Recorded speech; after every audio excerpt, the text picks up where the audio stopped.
You're listening to the Alchemical Tech Revolution, and I am your host, Wayne McRoy. Good evening, good morning, wherever you are around the world tonight. We're going to discuss the implications of neural nanorobotics. What is this, you may ask? Well, it's exactly what it sounds like.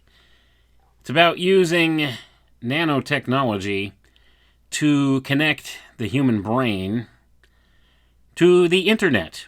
And I know this may sound like a bridge too far for a lot of people, but I assure you, the reality exists for the implementation of such a prospect.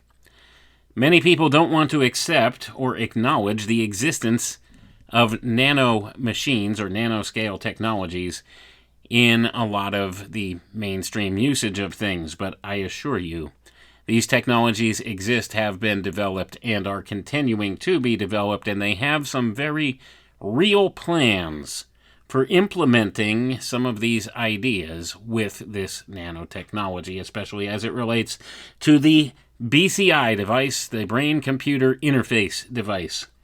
And we're going to explore this avenue of thought here tonight. We're going to look right at an article that was published back in 2019 in Frontiers in Neuroscience, and that is a mainstream peer-reviewed scientific publication, for those of you who may not know. And this was published under the subheading of Neural Technology. It's a section in the journal Frontiers in Neuroscience. This paper, this peer-reviewed study, was accepted September 10th, 2018. Approved for release in January of 2019 and was actually published on March 29th, 2019 in Frontiers in Neuroscience, a very highly respected scientific journal. This article is titled Human Brain Cloud Interface, and we're going to tell you some of what the transhumanists and technocrats in this world have in mind for the future of humanity in this one little paper. And this is one of many you could look up. You may have heard me harp on and on about this technocratic plan, this transhumanist plan for humanity in the post-human era, and all of the various things they have in mind with connecting man to the big beast system and implementing the post-human era. And where do I get that information from? It's from their own mouths, ladies and gentlemen. This will be directly from the horse's mouth tonight. This is what the mainstream scientific establishment is saying that they are developing and working on for the future of mankind. It's from the horse's mouth, as I've said. They will tell you what they want to do.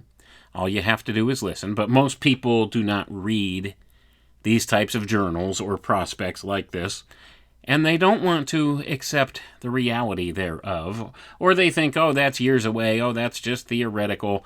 What you need to understand is when something like this is presented in the public domain, the technologies have already existed for a very long time and have been weaponized in every possible way by the military-industrial complex.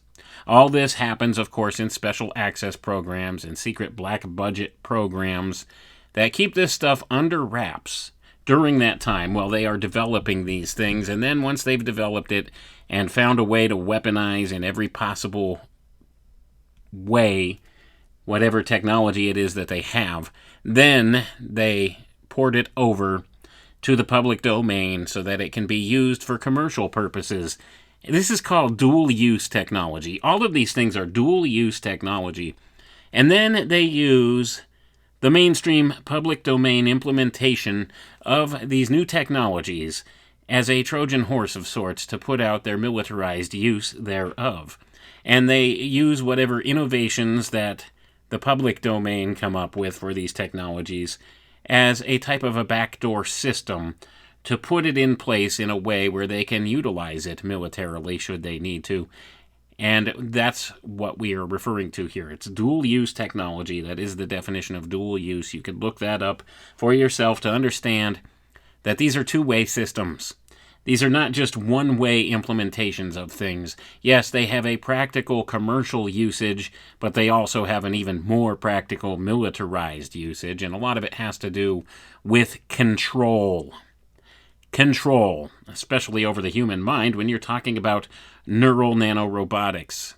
Now, we're going to get into some of the theoretical concepts that are pervade here, and we're going to also look at what this could mean for the future of humanity, and how this is a very dangerous and slippery slope. And when you've heard me speak in the past about these transhumanist technologies and what it is that these transhumanist proponents are looking for, this is where I get this stuff from, okay? I don't pull it out of thin air. I don't make theoretical assertions. I tell you what it is that they're talking about in their own peer-reviewed scientific literature. When I'm talking about this, this is one of many papers that talks about this type of a thing. So with that in mind, we're going to get right into this. And we'll get to the introductory portion here. And I don't know how far we're going to get through this paper. I don't know if we'll get through the entirety of it. But it is jam-packed with a lot of useful information and things about what it is that these technocratic elitists and these transhumanist proponents have in mind for our future. So you need to take this stuff seriously. And understand, it's not just conspiracy theory or conjecture. They talk about it openly, and they do their utmost to bring these plans into fruition, and they put it out there in the peer-reviewed scientific literature, which is what we'll be reading from. So any of this that you think is woo-woo or conspiracy theory or tinfoil hat nutter nonsense, I assure you, this is all out there in the mainstream. It is accepted in the scientific community, and this most certainly is what they are pushing for. And the implementation of artificial intelligence in recent years is only going to double down on all of this and perhaps push it into existence much sooner than anticipated by most of those futurists who've looked at this stuff in the past. All of these technologies are existent right here, right now, in one shape or form or another. It's all just a matter of the implementation in the way that they intend to do so on a mass scale. And we'll begin to connect some dots as we go through here. So let's just begin reading from the beginning portion of the paper, the introductory part.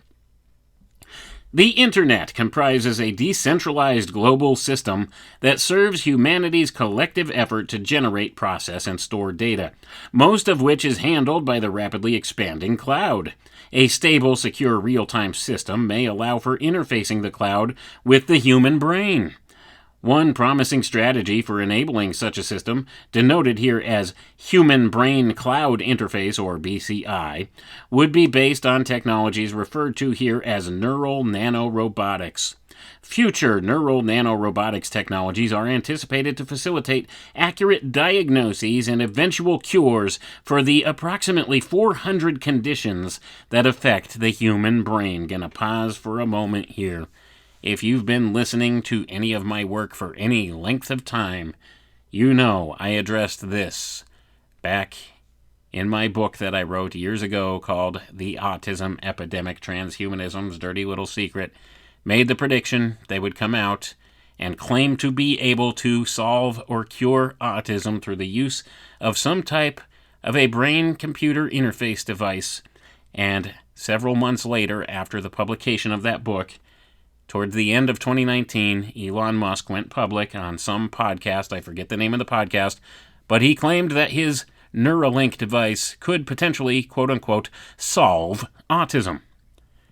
And that was a prediction I made in the writing of my book that had not come to fruition yet, but shortly after the publication of my book, he made that claim. Now, they will use these technologies as the magic cure-all for every ailment that affects the human being.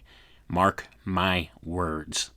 They will tell you that they can solve any manner of disease or illness, up to and including death, by using BCI devices to connect the human being to the internet. They can offer you digital immortality. That is the claim they will make. That is what we're seeing echoed in here, in this scientific paper right now. They didn't come right out and say that, not yet, but I assure you, this is part of it. Let's read on. Neural nanorobotics may also enable a BCI device with controlled connectivity between neural activity and external data storage and processing via the direct monitoring of the brain's approximately 86 times 10 to the 9th power neurons and the approximately 2 times 10 to the 14th power synapses. Going to pause for a moment. So now they're looking at the real-time monitoring of your neurons and synapses in a digital utility through some type of a device that will connect these functions within your brain and these small particles within your brain, for lack of a better term, the cells, the brain cells. They'll be connected to the digital cloud. That's what they have in mind here. Why do you think they're so big about mapping the human genome and the human brain, and they had the Human Brain Initiative and all of these things, and they're still actively trying to build a proper whole emulation brain roadmap, and we talked about that on a previous episode here as well. And we can see what they have in mind here. So it's about real-time processing and monitoring of all of these various microscopic functions within the brain, right down to the most minute detail. And when you could do this in real time, then you also have to understand it's not just about monitoring. When you're doing this in real time, and you have a potential communication device between these processes and a digital format, that works two ways. It's not just a receiver, it's a transmitter as well. So they could affect processes in the brain at the flick of a switch or the touch of a button. That's the thing you need to understand. That's one of the natures of this dual-use technology. And we see examples of this even with things like your television. Did you know your television set can actually watch you and monitor you? You probably didn't know that. They have backdoor systems in place, and the CIA has been doing this since bare minimum the 1970s, where they could actually use the television screen to create a rather fuzzy, vague image of what's going on in the room. It's a two-way system, and it's all about reverse order of the process that they use to give you the picture. They've been able to do this for a very long time.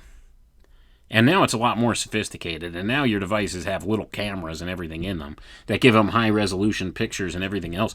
So imagine what can be done here using this process of two-way communication, as it were, with this. But let's continue on.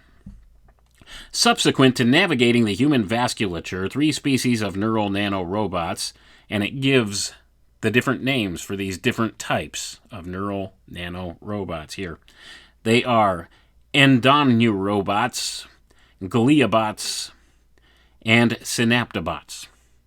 So we have 3 different types of neural nanobots. Now remember, these are just specific types of neural nanobots.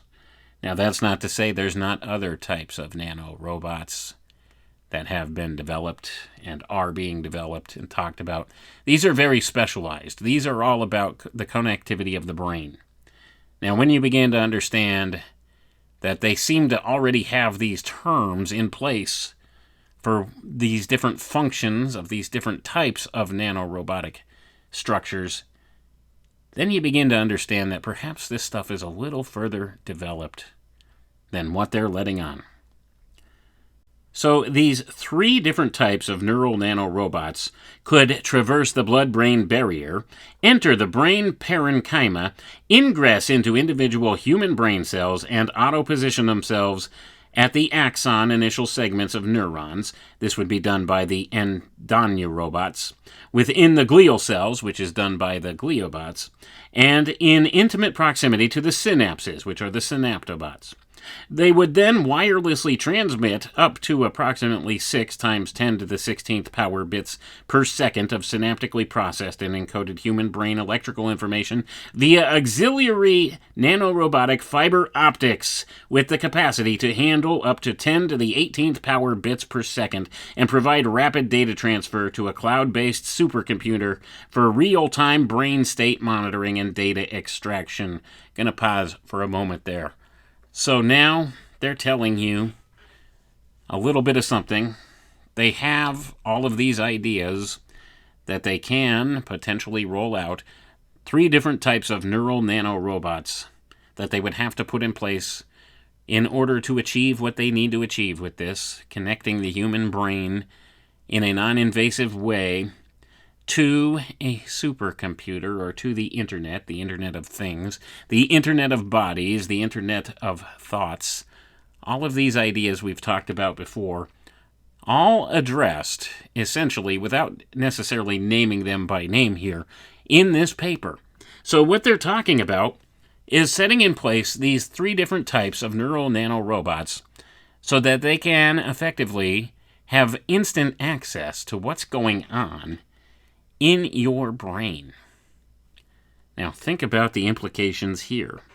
It's a real-time brain state monitoring and data extraction network. It's a network. Now, remember, this network is said to be communicating with a supercomputer in real time.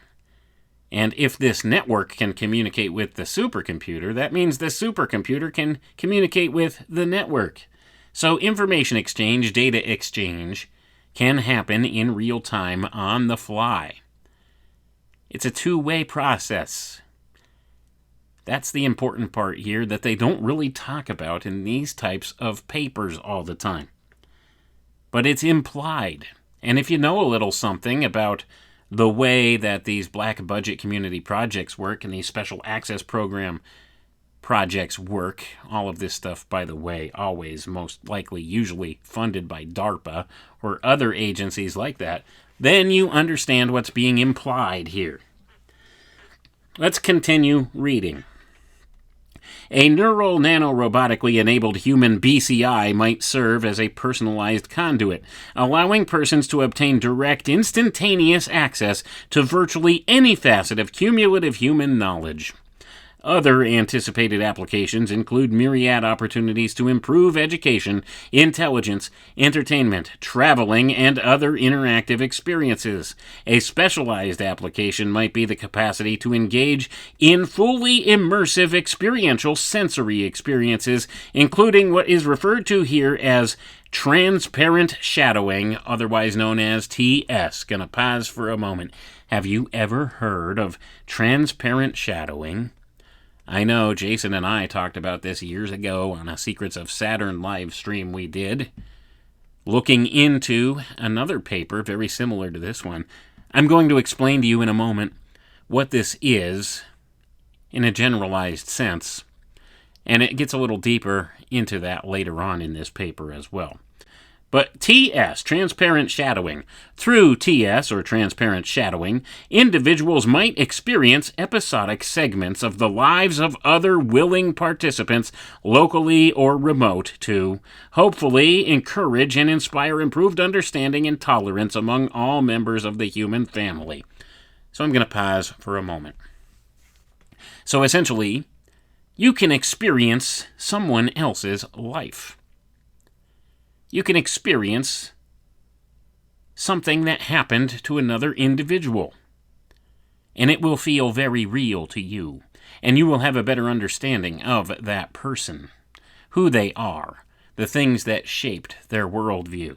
You'll know what they were feeling, what they were thinking, and what was going on during the course of this experience. And this experience will essentially affect you as well. And it doesn't have to be somebody who is right there with you. It could be somebody remotely far away from you that you don't even know. You can experience what it feels like to be somebody else. You could walk a mile in somebody else's shoes. Now, this is a very dangerous idea because it really skirts the lines between the concept of individuation and the sovereignty of the human being.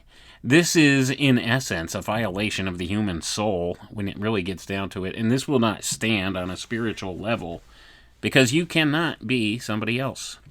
You are not somebody else, and this whole notion leads to this collective hive mind ideology. But certainly this is one of the things and usages they have in mind for this technology. Transparent shadowing. Go ahead and look that up, because this gets a little bit beyond the pale when you begin to really look into it. It gets really concerning. I mean, the implications of this in and of itself are pretty dramatic. And that's only one use of this technology. Now, they also spoke in the previous paragraph here about instantaneous access to all human knowledge. Well, you see, the education system, the reason why it's breaking down now is because it's going to be a thing of the past. You're going to literally be able to upload, using this technology, any type of knowledge or information or skill set that you would happen to need instantaneously without having to go through years of study or coursework. Much like in the movie The Matrix, when Neo, all of a sudden, he knew how to do all these martial arts. You remember that? This is something that they were communicating to you through that entertainment form that could be a reality based upon what they're saying with these technologies. Now, of course, they always try to frame these things in the most positive light that they can. And that might be a useful application of this, but rest assured, a technology or an ability like that does not come without a price. That's what they don't talk about openly in many of these things. So they claim here, what's the reasoning for being able to develop this transparent shadowing concept? What would be the point? Well, it's in order to hopefully encourage and inspire people to have understanding and tolerance towards other members of the human family. That's what their claim is. So you see, they try to take the moral high ground with this stuff, so that you'll have more empathy, perhaps, for another person, so you could know what it is that they were feeling at the time that they had this experience or what has affected them. Well, what this could lead to is mass-induced trauma, really, to a lot of different people. There's a lot of implications to this. I don't want to get too far down the trail with just talking about this transparent shadowing concept, because there's a lot more to cover here other than just that. So perhaps we'll touch on that a little bit later when the paper talks about it more. So now we'll get to the proper introduction of the paper. That was just the pretext leading into the introduction. Introduction. And it gives here a quote from one Mr. Ray Kurzweil from a TED Talk in 2014. He says, quote, "We'll have nanobots that connect our neocortex to a synthetic neocortex in the cloud. Our thinking will be a biological and non-biological hybrid," end quote. So they're talking openly about connecting your brain to the cloud, and that we will have a hybrid synthetic neocortex connected to our own neocortex. This is the plan. This is exactly what these transhumanist nutjobs have in mind. They want every human being connected to the beast system, to the machine. And when you understand the way they're framing this, they make it sound like it's going to be a great positive thing. Well, these technologies can be used to do good, but it is a tool like anything else, and it can also be wielded for the purposes of evil. And sadly, right now, the people controlling the development of these technologies have mostly evil in mind for their usages. So it's about setting up the collective hive mind. That's what's been done. It's the end of individuation, individuality, and individual human freedom. That's what's being leveraged here with this type of an idea. It's really kind of insidious when you think about it, because they could control your very perception of reality in this way. That's why we're seeing the lines of what is true and what is false and what is fantasy being blurred very heavily right now in the world around us. All you have to do to understand what I'm talking about is maybe tune into a little bit of social media and look at all the AI-generated content that people believe is real. It's put out there on purpose. It's there to purposely distort the lines of reality, to make it difficult for you to determine what's true and what's false. The lines are so blurred and skewed at this point, it's very hard to know what's real and what's not real anymore. When you're depending upon a screen to show you the world around you, what's going on in the world around you. And this, in and of itself, is problematic. Let's go ahead and we'll read more into the introductory part here. There is an incessant drive in medicine toward the development of smaller, more capable, efficacious, and cost-effective devices and systems. The primary driver of this quest relates to the cellular and subcellular genesis of human disease, at which scale nanodevices can directly interact and potentially positively influence disease outcomes or prevent them altogether, particularly in regard to brain disorders. The pursuit of ever smaller tools to treat patients is approaching a pivotal juncture in medical history as advanced nanomedicine, specifically medical nanorobotics, is expected to serve as a dynamic tool toward addressing most human brain disorders. The goal is to finally empower medical professionals to treat diseases at individual cellular and subcellular resolution. Gonna pause for a moment here. So now they're using this whole notion and idea to give you a very skewed view of the use of these technologies for good. And don't get me wrong, there can be good uses here. But what they're not informing you is that this is also something that could potentially be heavily abused. So they're telling you, first and foremost, we can use these nanorobotic technologies to really help people's health and reverse disease symptoms, illness symptoms. But what they're not telling you is that all of this is moot if, in fact, the nature of disease is not what we've been presented with in the first place. Now, all of this is primarily based upon germ theory. And I do have some problems with germ theory. It is not a catch-all explanation and description of how the human body actually functions and works and what disease is all about and illness. I don't think it gives us the best overall picture. However, there are problems with some of the alternative things that have been presented as well, like terrain theory. I think the truth may lie somewhere in the middle of those two different systems. But at this rate, all of this is based upon our current medical knowledge, or what they claim is our current medical knowledge, and the application of germ theory to that. Now, if these germs are not necessarily the factors that are causing these illnesses or myriad diseases, then the use of these nanorobotics in order to treat them would not yield the results that they're claiming. Now, this is where this could be a Trojan horse system. And maybe, just maybe, some of these nanorobotic treatments that they have in mind are actually some of the causative factors in dis-ease and illness in mankind. Hard to say for sure what's going on, or if anything has been going on with this yet.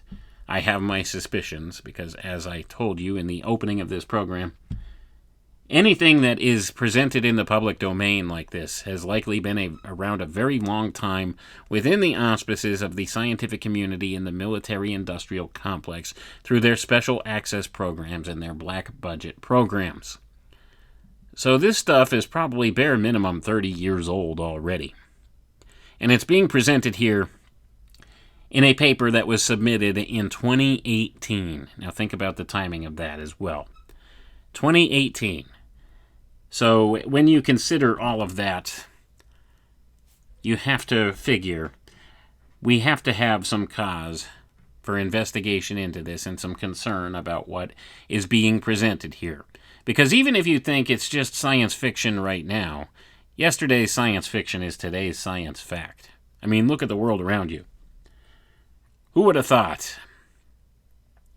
40 years ago, go back, think about this, in 1985, if you were around, would you have thought it possible to carry around a little tiny screen, a black screen in your pocket, that could give you instantaneous access to all of the collective information that humankind has brought together over the course of thousands upon thousands of years? In your pocket, you can access any of that information, and not just that, real-time television broadcasts. You can communicate with people around the world instantaneously. You can know what the weather is going to be. You have a recording studio in your pocket. Think about all of that. And think about what that looked like 40 years ago. That was the stuff of science fiction. Yet here we are today. It has transformed our lives in ways we could hardly understand. And think about the implications here of what they're saying, how much more transformative something like this will be, if they're able to pull it off. Now, I have my doubts about some of that, and I certainly doubt the motivations behind what they're presenting, but you have to keep in mind there's a lot of people that are truly bought into this transhumanist thing. They see it as an extremely hopeful and positive event in the timeline of the coming future for humanity. And they're working to try to get these things underway. They think they could actually solve problems like every human disease up to and including death. They think they could solve that through the use of these technologies, and that you can live forever. You could have a digital avatar. You could live in a multi-bodied experience. You can experience the experiences of other people. We just talked about that. You can have all human knowledge that you possibly could need instantaneously, directly wired into your brain. You see, that's one of the big things right now that is divisive for people. Right now, we have these technologies that give us unlimited access to all sorts of information. Think about that. The only problem is the input-output speed, and this is what is told to us by those who promote these transhumanist ideas and all of these cybernetics-based ideas. It's the input-output speed.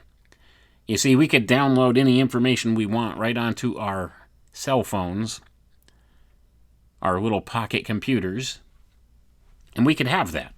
The only problem is, then we would have to either read that or watch that or listen to that information in order to take it in.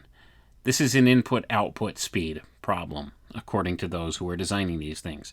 Now, if you could instantaneously transfer all of that information directly into your brain so that you instantly know all of it,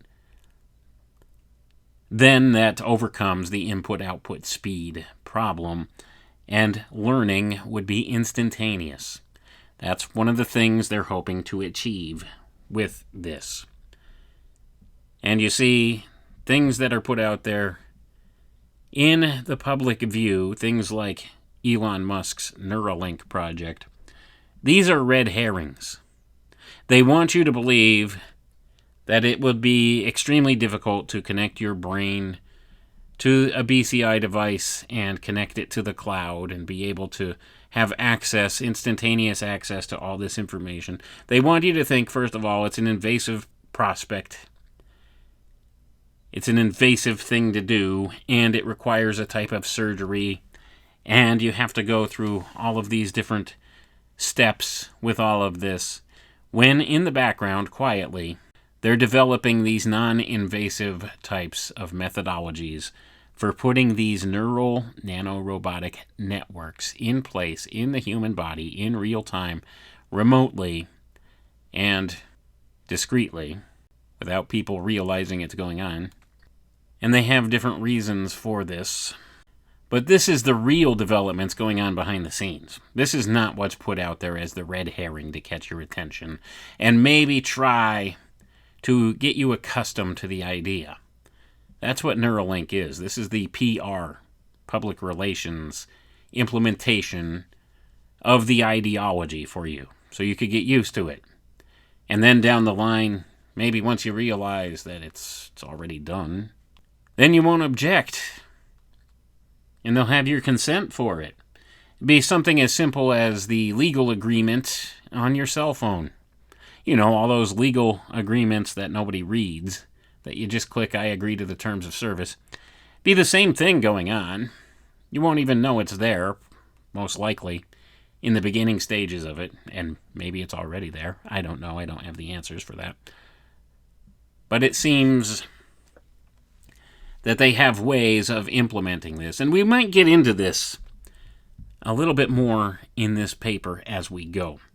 But that's enough of me yapping on about that. Let's get back to what it is that they are telling you in the white papers here. The application of nanorobotics to the human brain is denoted here as neural nanorobotics. This technology may allow for the monitoring, recording, and even manipulation of many types of brain-related information at cellular and organular levels. Going to pause for a moment. They just told you outright in this paper, this is a two-way process. Manipulation. They said even manipulation of many types of brain-related information. They're telling you, in no uncertain terms, it's out there. It's out there in the public domain, in the mainstream scientific, peer-reviewed journals, and everything else. The transhumanist plan is there. It's in place. They've been talking about it. They're telling you in no uncertain terms what can be done with it. Let's continue. Medical neural nanorobotics are expected to have the capacity for real-time, non-destructive monitoring of single neuron and single synapse neuroelectric activity, local neuropeptide traffic, and other relevant functional data, while also allowing the acquisition of fundamental structural information from neuron surfaces to enhance the connectome map of a living human brain. Going to pause for a moment. So that's why they've been actively trying to map the human brain, but a lot of the models that they have are based on dead brain tissue. You see, they want to be able to monitor in real time activity in a real living human brain. And they think they could get this done. Let's continue reading. Non-destructive neural nanorobotically mediated whole brain monitoring coupled with single-cell repair capabilities is anticipated to provide a powerful medical capability to effectively treat most or all of the approximately 400 known brain disorders, including most notably Parkinson's and Alzheimer's, addiction, dementia, epilepsy, and spinal cord disorders. Going to pause for a moment. And they don't necessarily mention autism here, but it has been brought up by others in the public sector talking about this. Let's continue. Neural nanorobotics are also expected to empower many non-medical paradigm-shifting applications, including significant human cognitive enhancement, by providing a platform for direct access to supercomputing storage and processing capabilities and interfacing with artificial intelligence systems. Since information-based technologies are consistently improving their price-to-performance ratios and functional design at an exponential rate, it is likely that once they enter clinical practice or non-medical applications, neural nanorobotic technologies may work in parallel with powerful artificial intelligence systems, supercomputing, and advanced molecular manufacturing. And I'm going to pause for a moment, and now they're telling you why this real push and rollout at such a fast pace of artificial intelligence technologies. They're going for it. Ladies and gentlemen, they are going for it. They've really been pushing up their timelines on a lot of these ideas in recent years because they know their time is drawing short. People are waking up in droves to all of the fraud and the collective corruption that has gone on for a very, very long time. Humanity is becoming aware of the corruption and the imbalance of power in this world, and the lack of concern for their own individual freedoms and sovereignty by a power structure, an elitist power structure that wants to be God, in no uncertain terms. They want to be the gods of this place, and they think they can wield these technologies to get that done. So now we're talking about neural nanorobotic technologies which may work in parallel with powerful artificial intelligence systems and supercomputers. So you're talking about this unholy alliance, or merger, or alchemical wedding between man and machine, if you want to look at it from some of the spiritual context here. It's about the combining of man with artificial intelligence to become the next step in the evolutionary process of man to become the Ubermensch, the Overman, the post-human. That's what transhumanism is all about. That's what all of these technologies are all about. That's what the development of artificial intelligence is all about. You see, they view it as self-guided evolution. They think man can use his intellect to build technologies so that he could control his own evolutionary process and become something greater than he is. This is the same thing that has been touched upon in the past by all the occultists and all of those others who practice these mystery school teachings. They think they could become God, and they're trying to use the technology to get there. It's all based in the Luciferian philosophy. It's all based in the premise of apotheosis, if you want to look up that old term. That's what the transhumanist ideology is at its core, and there's always the occult connections there, and perhaps we'll touch on that today, and perhaps we'll leave that for another time. We've touched upon it a lot in the past. I've drawn the lines of intent and the connection between them. This is the fulfillment of their great work, the Philosopher's Stone, the magnum opus, this transhumanist singularity. That's what they see it as, the fulfillment of. It's the next step in apotheosis, man becoming God. And you know what? It's all based upon a lie. It's all the great lie from the Garden of Eden. Man is not, cannot be God. Ladies and gentlemen, there's only one creator, only one God, and man is not it. And we've seen all of these different ideologies that have come forward through the years trying to claim otherwise. All of these different philosophies. And it all comes to culmination in this transhumanist singularity. This is their ultimate fulfillment of what they're looking for. But let's get back to the scientific paradigm, if you will, talking about the advent of these technologies and these different capacities for the human being. Furthermore, autonomous nanomedical devices are expected to be biocompatible, primarily due to their structural materials, which would enable extended residency within the human body.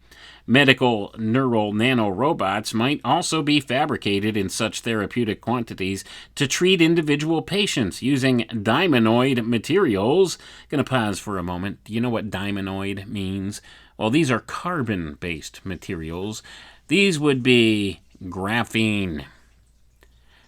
When they're saying the word diamondoid here, this is graphene. Graphene. But let's get back to the reading. As these materials may provide the greatest strength, resilience, and reliability in vivo, that means in the human body, the living body.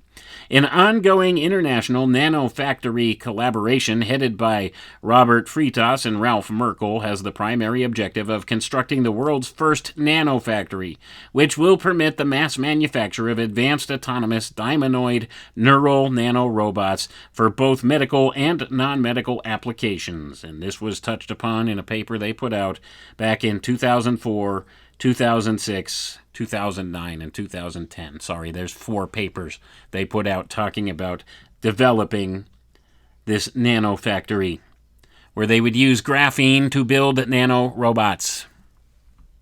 I don't think I need to beat you over the head with that too much. If you have been following any of this stuff for any length of time, I'm sure you're familiar with this substance known as graphene by now. It is conceivable that within the next 20 to 30 years, going to pause, remember this was presented in 2018. It is conceivable that within the next 20 to 30 years, neural nanorobotics may be developed to enable a safe, secure, instantaneous, real-time interface between the human brain and biological and non-biological computing systems, empowering brain-to-brain interfaces, brain-computer interfaces, and in particular, sophisticated brain-cloud interfaces. Such human BCI systems might dramatically alter human-machine communications, carrying the promise of significant human cognitive enhancement. Gonna pause for a moment. Brain to brain. Now they're talking about instantaneous communication between human beings, brain to brain, telepathy, if you will. And, of course, you can look in connection with this to something that was just brought to my attention recently within the past couple of months. I guess this is something relatively new. It would appear that there is a new podcast out there called The Telepathy Tapes. I haven't listened to it, but I was curious because I had a couple people mention to me, hey, have you listened to The Telepathy Tapes? And I'm thinking, what is this about? And wouldn't you know, it has to do with people on the autism spectrum. And the implication being made is that they can communicate telepathically. That those who are severely disabled on the autism spectrum are able to telepathically or empathically communicate in certain ways or know things. They have mind-reading powers. That's what the implication of this new podcast is. I haven't really researched deeply into it to find out exactly who the person who started this study or this investigation or this podcast or whatever it is, what their background is or how it relates to anything, but I find it intriguing, the timing of it and how it's come out just now, within the past year or so. I don't know when it started up forthright. And like I said, it's only been brought to my attention recently. But this is the implication being made. Now, this tends to reify many things that I've explored in the two books I've written about the autism epidemic and its connection to transhumanism. And certainly something like this would tend to offer a little bit more of a clue as to what's going on with this whole epidemic of autism that we are seeing. Now, I suspect that many of the conditions associated with autism have been engineered in certain directions, and I've made these distinctions before as to why and how and the implications thereof. But I think this definitely seems to be something that has to do with the implementation of neural nanorobotics. In my view, it may not. Maybe it's just something that's being put out there to get the idea in the minds of the collective consciousness, to get people accustomed to maybe thinking this is a feasible thing. Maybe it's part of the social engineering operation that's gone on around this. I don't know. I haven't explored that podcast's creator or what they've been involved in to know what lies behind that. But I find the timing of it intriguing. And especially when you go through and you look at things in the scientific literature like this and know that there's a connection to be made. Anyway, let's get back to it, though. Historically, a fundamental breakthrough toward the possibility of a BCI was the initial measurement and recording of the electrical activity of the brain via EEG in 1924. At the time, EEG marked a historical advance in neurologic and psychiatric diagnostic tools, as this technology allowed for the measurement of a variety of cerebral diseases, the quantification of deviations induced by different mental states, and detection of oscillatory alpha waves, the so-called Berger's wave. The first EEG measurements required the insertion of silver wires into the scalps of patients, which later evolved to silver foils that were adhered to the head. These rudimentary sensors were initially linked to a Lippmann capillary electrometer. However, significantly improved results were achieved through the use of a Siemens double-coil recording galvanometer, which had an electronic resolution of 0.1 MV, microvolts. Going to pause for a moment there. So EEG technology has come a long way from those early iterations of it. That's the whole point being made here. The first reported scientific instance of the term brain-computer interface dates to 1973, approximately 50 years ago, following the first EEG recording, when it was envisioned that EEG reported brain electrical signals, might be employed as data carriers in human-computer communications. This suggestion assumed that mental decisions and reactions might be probed by electroencephalographic potential fluctuations measured on the human scalp, and that meaningful EEG phenomena should be viewed as a complex structure of elementary wavelets that reflected individual cortical events.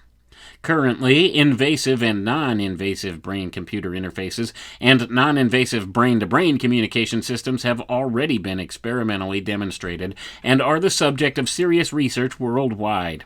Once these existing technologies have matured, they might provide treatments for completely paralyzed patients, even permitting the restoration of movement in paralyzed limbs through the transmission of brain signals to muscles or external prosthetic devices. The first reported direct transmission of information between two human brains without intervention of motor or peripheral sensory systems occurred in 2014 using a brain-to-brain communication technique referred to as hyperinteraction. I'm going to pause for a moment. So did you know that the first recorded instance of brain-to-brain communication using technologies was reported in 2014? It's been over a decade. Now think about the implications of that. If they've been able to fine-tune that for a decade, and this is in the public domain, imagine what they've done behind the scenes in the special access programs and the black budget programs of the military-industrial complex with these types of inventions.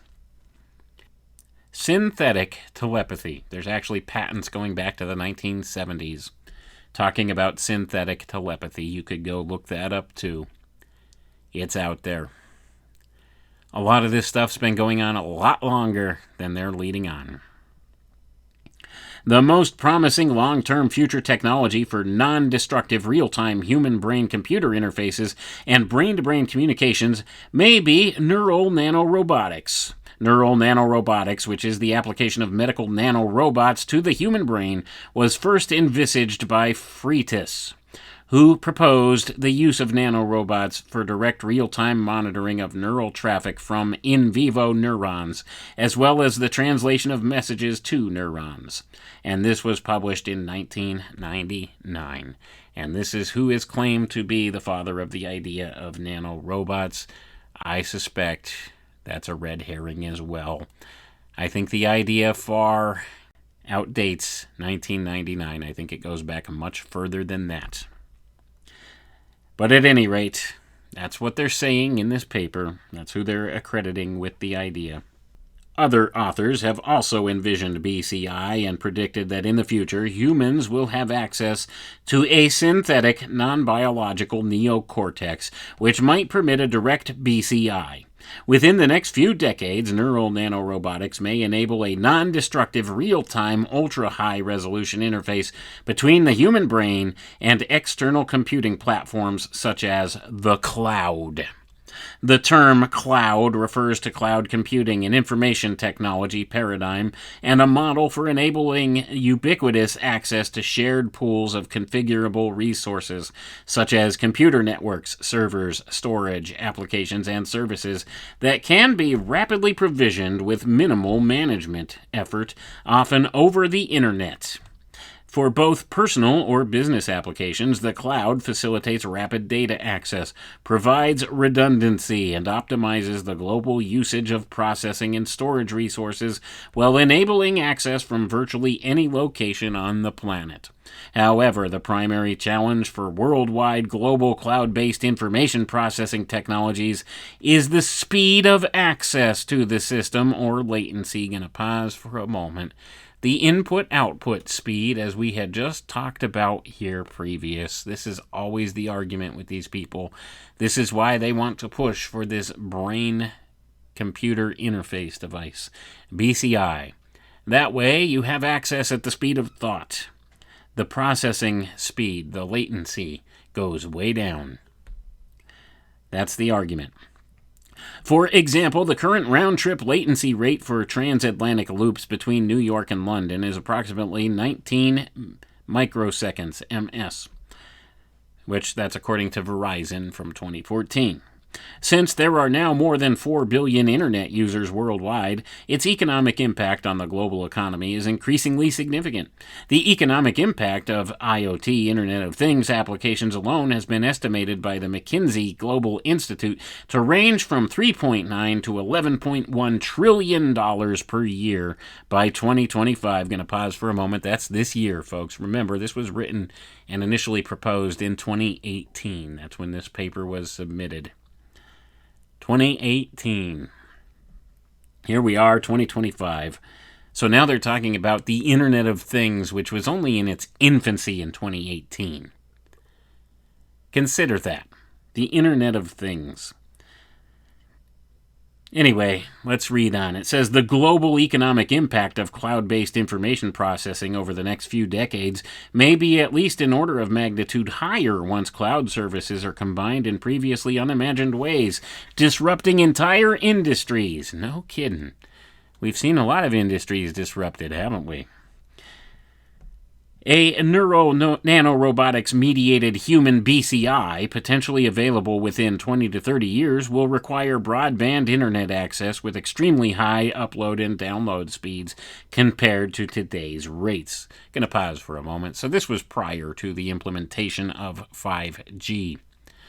This was still written when 4G was the king of internet communications technologies. So they're looking now at something that requires better speeds. And of course, they're talking about the rollout of 6G and even 10G at this point. And their implementation of the building of this infrastructure went heavily underway back in 2020, as you'll recall. Like I said, they're pushing hard. They want to get this stuff in place much quicker than anticipated. So they're talking, in this paper, 20 to 30 years. Well, they're trying to get it done by the end of the decade, ladies and gentlemen. They want this all in place by 2030. Why do you think 2030 comes up so much in the planning phases of things? They're a little behind schedule from where they wanted to be. And they're trying to push up the timeline now. Let's continue reading, though. Humankind has at its core a potent and ceaseless drive to explore and to challenge itself, to improve its collective condition by relentlessly probing and pushing boundaries while constantly attempting to breach those barriers that tenuously separate the possible from the impossible. The notions of human augmentation and cognitive enhancement are born of these tenets. This drive includes an incessant quest for exploration and a constant desire for social interaction and communication, both of which are catalysts for rapidly increasing globalization.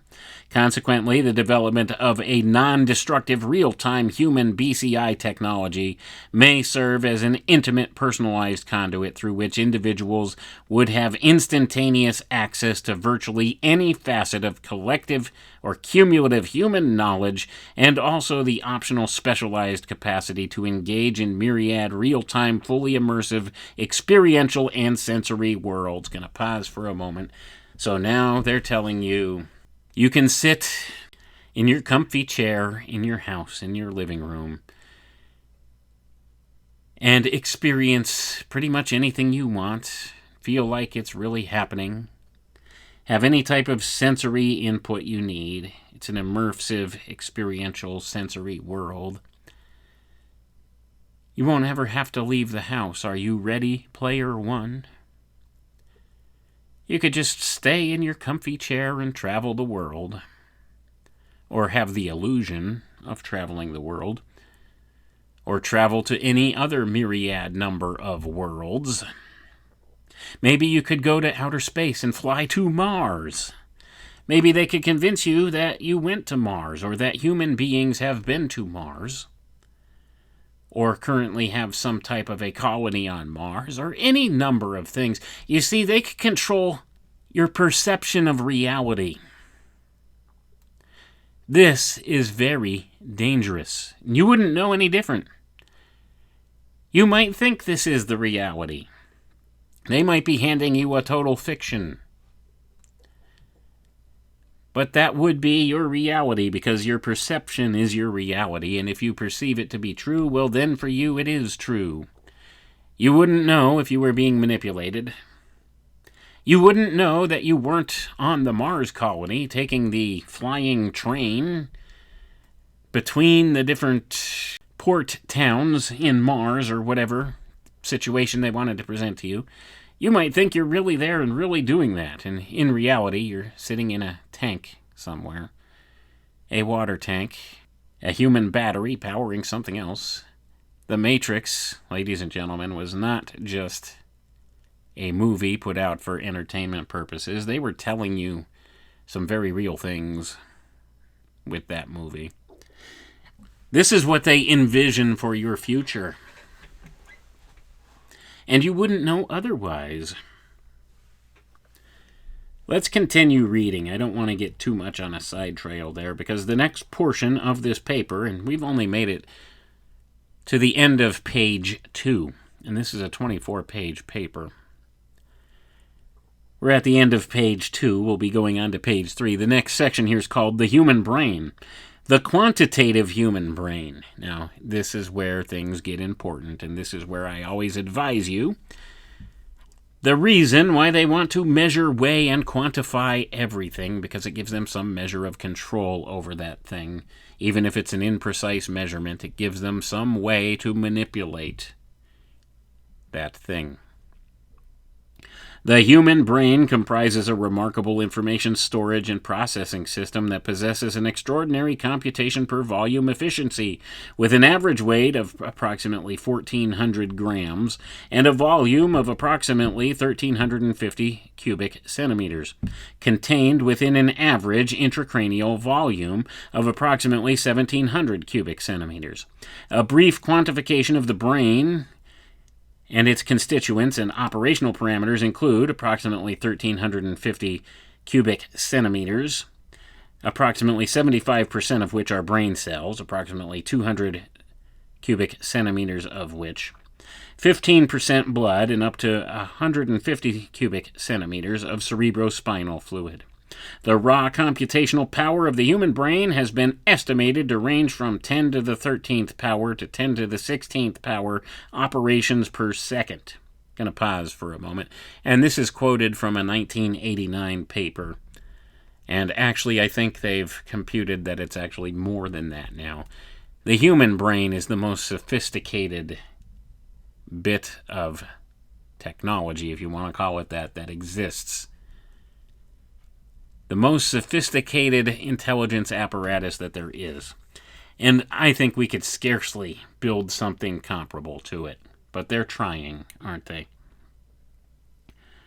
The human brain's functional action potential-based information is estimated as 5.52 times 10 to the 16th power bits per second, with a brain power output estimated at 15 to 25 watts and a power density of 1.1 to 1.8 times 10 to the 4th power watts per meter cubed at an operating temperature of 37.3 degrees Celsius.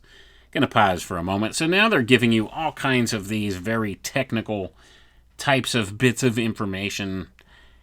And I love the way that many of these brainiacs involved with this stuff in academia like to do this kind of thing. So they put all these little bits of jargony information in there and try to give you some reason to believe that these bits of information are important to their overall premise when they're really not. They just like to try to make themselves sound smart. That's what this is all about. But at any rate, let's go ahead and continue reading the important bits here. When considering the human brain at the regional level, an exceptional component is the neocortex, which has a highly organized neural architecture that encompasses sensoromotor, cognitive, and emotional domains. This cortical structure consists of many columnar and laminar arrangements of neurons that are linked via afferent and efferent connections distributed across multiple brain regions. Cortical mini-columns consist of chains of pyramidal neurons that are surrounded by a curtain of inhibition formed by interneurons.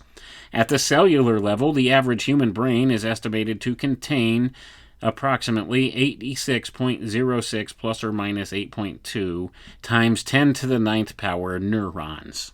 Going to pause for a moment. So there's a lot of neurons, okay? I love these guys that love to try and make themselves sound smart by quoting numbers here. And these neurons are located in the cerebellum. And of course, there's other neurons located in the cerebral cortex and more that are located throughout the rest of the brain. The human cerebellum and cerebral cortex together hold the vast majority of the brain neurons, approximately 99.2%, according to what they say here. Glial cells comprise another brain cell type. The average number of glial cells in the human brain is estimated to be 84.61 plus or minus 9.3 times 10 to the ninth power, with the population of glial cells in the neocortex estimated at a number containing between 18.2 to 38.6 times 10 to the ninth power. Going to pause for a moment. I think I'm going to try and skip past a lot of all of this reification of the vast numbers of these cells. You get the idea. There's a lot. Okay? So this would be something that would require an awful lot to be able to monitor. The ratio of glia to neurons likely has functional relevance and varies between different brain regions. While the whole brain glial neuron ratio is 1:1, there are significant differences between brain domains. And it goes on and it gives more examples of these, how certain parts of the brain tend to have more and more, some have less, but overall it comes to a 1:1 comparison.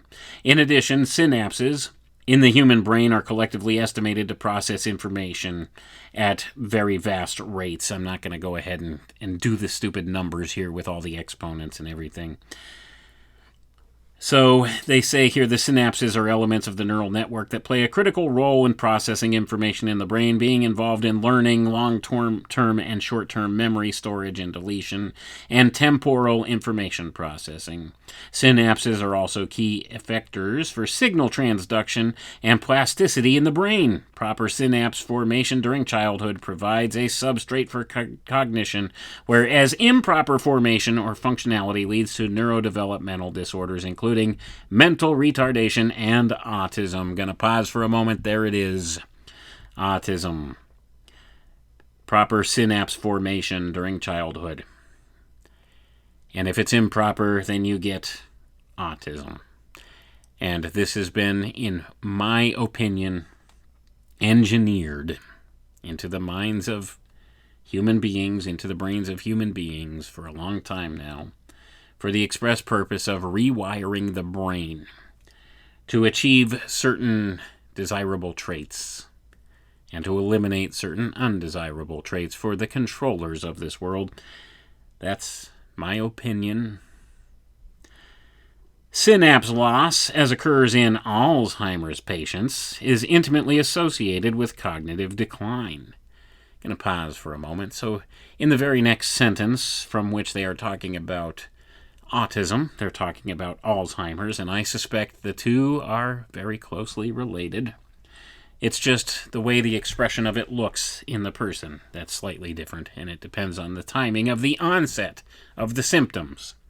But at any rate, we see that touched upon here, and its connection to the idea of the use of these neural nanorobotics to help perhaps fix the problem.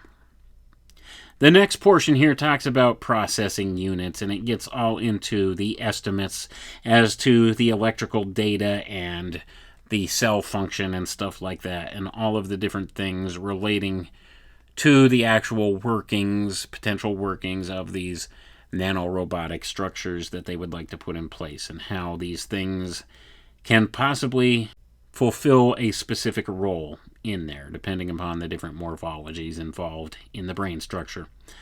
So we'll skip past all of that very redundant, jargony stuff to get to the valid points here that we need to. So the next portion talks about the cloud. So we've heard enough about the very minute details about the human brain and brain cells and the synapses and everything that goes on with the recording of data that would be essential for these people to know in order to have real-time mapping of the brain and how everything works. And now we'll get to the cloud. Due to the immense volume of data involved, data transfer to and from living human brains and the cloud may likely require the use of supercomputers with artificial intelligence algorithms. Current von Neumann-based architecture supercomputers with massive numbers of processors are either centralized and composed of large numbers of dedicated processors, or distributed based on large number of discrete computers distributed across a network such as the Internet. One estimate of maximum computational speed required to handle the electrical data in the human brain is 5.52 times 10 to the 16th power bits per second. Several centralized and distributed supercomputers have processing speeds that are significantly higher than this estimate. As of November 2018, the fastest supercomputer worldwide was Summit, developed at the United States Oak Ridge National Laboratory in Tennessee, with 122.3 petaflops on a high-performance LINPACK benchmark. This computational model may be questionable, however, as computers are based on von Neumann architecture, whereas brain circuits are not, and brains operate in a massively parallel manner, whereas computers do not. Going to pause for a moment, and this has always been one of the things that have troubled researchers into developing artificial intelligence. The brain functions totally different from a computer, although they would have you think otherwise. The brain functions in a way that cannot be duplicated by standard computer models. Now, when you get to something like quantum computing, you might be getting a little closer to the functions of the brain in some regards. And maybe we'll touch upon that. I don't know if they get into that in this paper or not, but certainly we see here that that's always been one of the problems they've had in developing artificial intelligence, is it doesn't function the same as a human brain, and they oftentimes have to use different ways of getting the solution to the problem. It's not always about data speed, and it's not always about computational power. The brain functions in parallel ways that computers simply cannot. They're not programmed to go that way. This has to do with the architecture, cybernetically, of how things function, how the difference between analog biological brains function from computers and networked computers. It's all about connectivity. You see, the computer systems don't have the same connectivity that the human brain has with its synapses and various things like that. So this has always been problematic and creates a disparity in the feedback loop systems between the two. So I hope I'm not losing people there. Let's get back to the paper here, though. The Internet consists of a decentralized global system based upon von Neumann architecture-based computers and supercomputers used for data transfer across processing and storage units. The global storage capacity of Internet data centers in 2018 was 1,450 exabytes. Van den Bosch et al. Estimate that the storage capacity of the World Wide Web doubles every 3 years, with its computational capacity doubling every 1.5 years. So we're going to pause for a moment.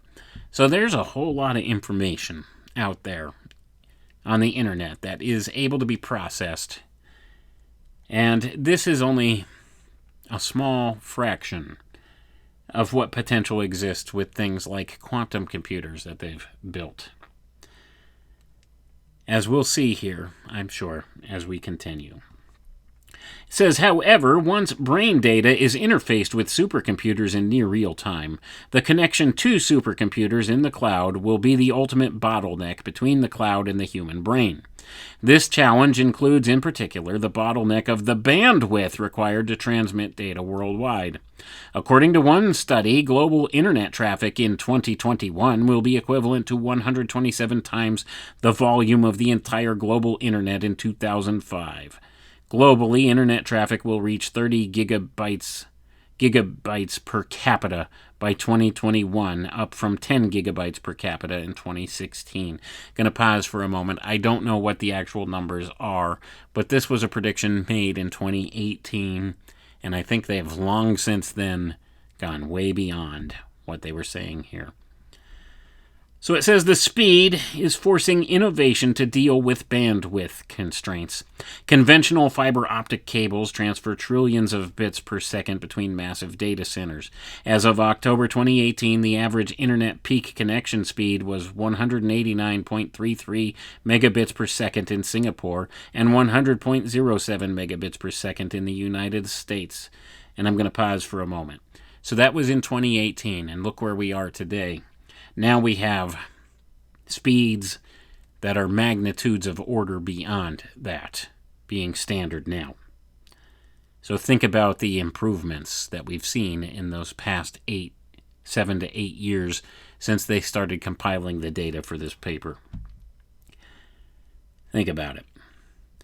So it says several commercial efforts to increase internet speeds are presently underway, including the recently built $300 million fiber optic cable between Oregon, Japan, and Taiwan. In 2016, much of the world's internet traffic was transmitted via undersea fiber optic cables.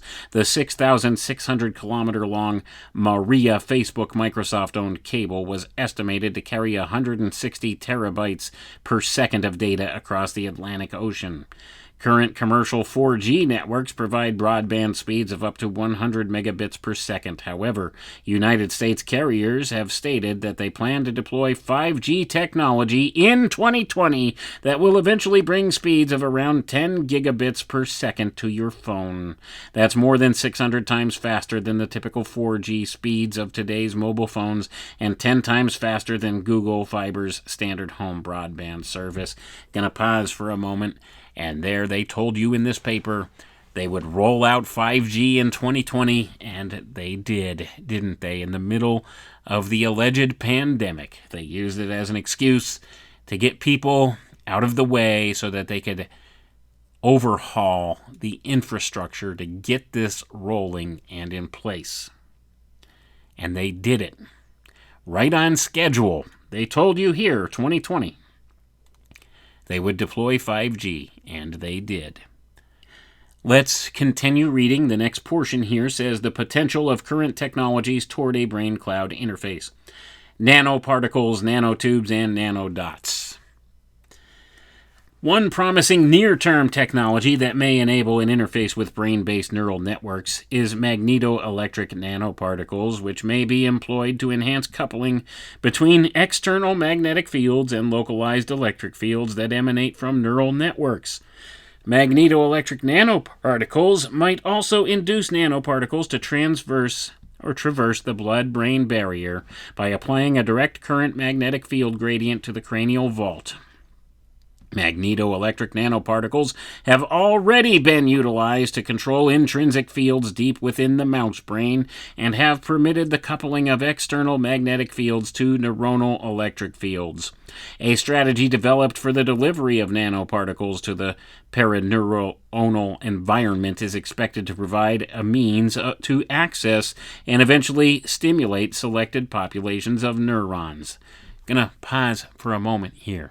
Pay close attention to what is being revealed here now. The delivery of nanoparticles into the human brain will indeed pose a formidable challenge. For intravenous injection, at least 90% of nanoparticles have been observed to be sequestered within tissue and organs prior to reaching the brain, so intra-arterial injections might be more reliable. Steering nanoparticles to selected brain regions may also be achieved using external magnetic fields, since it has been shown that certain customized nanoparticles may damage dopaminergic and serotoninergic systems. A further detailed analysis of the biodistribution and metabolism of nanoparticles will be required. Further, the risk of infection, inflammatory reactions, potential immunogenicity, cytotoxicity, and tumorigenicity must be effectively addressed prior to the in vivo application of nanoparticles in humans. Gonna pause for a moment here. So what's one workaround for this? Well, they could develop some type of a nanolipid to encase these magnetic and paramagnetic nanoparticles so that the body won't recognize them as foreign substances and attack them, and that they could distribute further through the body and go across things like the blood-brain barrier. Lipids, nanolipids. Keep that in mind. I don't know if they reveal anything about that in this particular paper, but we know a thing or two about that now, don't we? Let's continue. The use of carbon nanotube-based electrical stimulation of targets deep within the brain has been proposed as a novel treatment modality for patients with Parkinson's disease and other central nervous system disorders. This strategy utilizes unidirectional electrical stimulations, which is more precise and avoids the surgical risks associated with deep macroelectrode insertion used with current methods of deep brain stimulation that employ long stereotactically placed quadrupolar macroelectrodes through the skull. When intended for use as a component of a BCI system, carbon nanotube-based electrical stimulation would also require a two-way information pathway at single neuron resolution for neuronal electrochemical information recording. Fluorescing carbon nanodots synthesized using glucose and aspartic acid with uniform diameters of 2.28 plus or minus 0.42 nanometers have been employed to target and image C6 glioma cells in mouse brains. Excellent biocompatibility, tunable full-color emission, and the capacity to freely penetrate the blood-brain barrier might make fluorescing carbon nanodots viable candidates as tagging agents to facilitate the implementation of nanomedical BCI technologies. However, fluorescing carbon nanodots might be problematic, since crossing the blood-brain barrier is a challenging process for approximately 98% of all small molecules. This is primarily due to the blood-brain barrier forming a dynamic blood and brain-regulated strict physical transport metabolic and immunologic barrier, while it is permeable to oxygen and carbon dioxide and other gaseous molecules, as well as water and other lipid-soluble substances. The barrier is very restrictive to large molecules. However, small peptides may cross the blood-brain barrier by either non-specific fluid phase endocytosis or receptor-mediated transcytosis mechanisms, one of which would be a lipid nanoparticle, ladies and gentlemen. Optically based nanotechnologies, including optical imaging methods, have demonstrated valuable applications at the cellular level. For example, quantum dot fullerenes have been employed for in vitro and in vivo cellular membrane potential measurements. Now, I want you to pay even closer attention to this next portion, because you'll hear some things now that might sound a little like science fiction, but with a little bit of hindsight, we now know that a lot of this is indeed scientific fact, and that the potential exists for the misuse of the following technologies.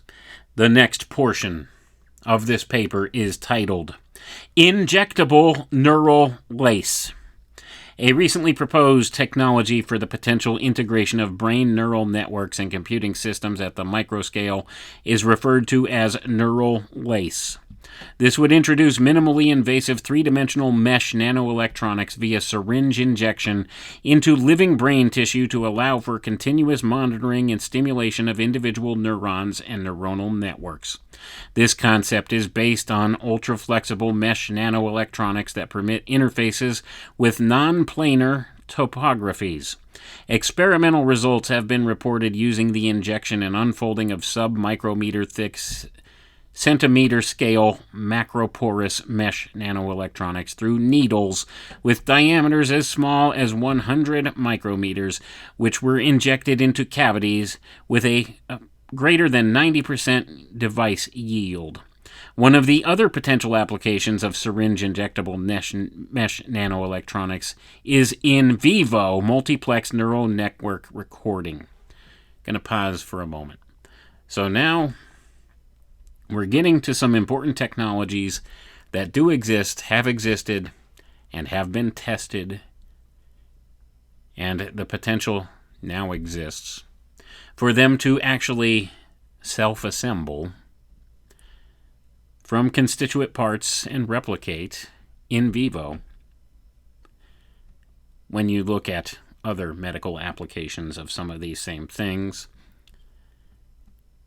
And it's something that I find concerning and compelling at the same time. But pay attention to what is said here next. Now, they didn't really jump across the bridge with this one to point out the obvious to you. But what they're talking about, as we'll see here, gives you an idea as to some of the potentials involved. Plug-and-play input-output neural interfacing has also been achieved using platinum electrodes and silicone nanowire field effect transistors, which exhibited a low interface contact resistance, and also demonstrated stable integration of mesh nanoelectronics within brain tissue on at least 1-year scales without evidence of chronic immune response or the glial scarring characteristic of conventional implants. This group also showed that the activities of individual neurons and localized neural circuits could be monitored and stimulated over timelines of 8 months or more for applications such as recording of alterations in the activities of specific neurons as the brain ages. Going to pause for a moment. Now, this is a technology known as neural lace. Now, the things they've achieved with this neural lace in laboratory experiments using rats and other things has shown an awful lot of significance here. It's a two-way communication system. Its effects are long-term, and it doesn't seem to have shown any type of evidence of chronic immune response. Keep that in mind with this, and then we're going to get into the next portion here, and this one needs to be paid very close attention to. Next portion of this paper is called Neural Dust. Future human BCI technologies may preferably require long-term self-implanting in vivo neural interface systems, a characteristic that is absent from most current BMI technologies. This means that the system design should balance the size, power, and bandwidth parameters of neural recording systems. A recent proposal capable of bidirectional communication explored the use of low-power CMOS circuitry coupled with ultrasonic delivery of power and backscatter communications to monitor localized groups of neurons. The goal was to enable scalability in the number of neural recordings from the brain, while providing a path toward a longer duration BMI. This technology currently employs thousands of independent free-floating 10 to 100 micrometer scale sensor nodes referred to as neural dust. These nodes detect and report local extracellular electrophysiological data while using subcranial interrogator that establishes power and communications links with each of the neural dust elements. Power transmission is accomplished ultrasonically to enable low-efficiency links of received power higher than the transmission available at a similar size scale with a 1 square millimeter interrogator, which may eventually provide sensing nodes at the micro scale. Gonna pause for a moment. So they're talking about brain-machine interface devices in the form of neural dust. You wouldn't know you were breathing this in if you were breathing it in. There's so much that is mentioned in these types of papers that really should get people questioning the true nature of what's been done here, especially in the course of the past 5 years. What's really going on? And when you begin to realize the synergistic approach that they've used in trying to control the human being and monitor all aspects of the human being, then you begin to understand how deep a lot of this stuff really runs. So the next portion here is about brain-machine interface, BMI. Brain-machine interface technology is currently being pursued via invasive neural interfaces composed of neural microchip sensor arrays that contain a plurality of electrodes that can detect multicellular signals. These are available for several brain areas. For example, the visual cortex, the motor cortex for neuroprosthetics, the hippocampus, and others. There are currently 2 different types of BMI systems. One type samples the neural activity of a single brain and unidirectionally controls an external device, while the other type, a sensory BMI, includes sensory feedback from the device to the brain. Non-invasive neural BMI interface strategies include the use of EEG, magnetoencephalography, fMRI, and optical strategies, including FNIRS. One 8-channel EEG signal capture platform built around Texas Instruments from an ADS 1299 analog front-end integrated circuit may soon be printable at home, thus democratizing low-resolution brain data extraction technologies. Gonna pause for a moment. So what this is telling us is that a lot of this stuff is very feasible, that it could be produced relatively cheaply and easily and implemented in ways which would not necessarily alarm people because of its non-invasive characteristics. So think about some of the sensor technologies we have now, things that you could have directly attached to your cell phone. It could give you real-time data with a sensor that you wear on your skin or some such thing. These are commonplace anymore. This is the kind of stuff they're talking about, and this is a process in which they're trying to get people accustomed to being familiar with this type of thing, and it'll get just slightly more invasive and more over the course of time, so that they have real-world data on everybody. Now think about that. If you could put a sensor on your body that could communicate directly with your cell phone, do you think that that information can't be gathered by somebody else? In fact, many of the ones that they use, these sensor devices that I have in mind, there's one that diabetics use to monitor their blood sugar level. They put a little sensor on their arm or on their body, and they could use that sensor. They could pick up the signal from the sensor with their cell phone, and they could install an app from the company that builds the sensor, and they could monitor their blood sugars on there. Well, here's the thing. The makers of the app, the company that produces the sensor, they also have that information and data. Now, where does it go from there? That's the question you have to ask. Do you think that company just sits on that? Well, no, they're going to sell your data. They all sell your data. And who winds up buying your data? That's the other question you have to ask.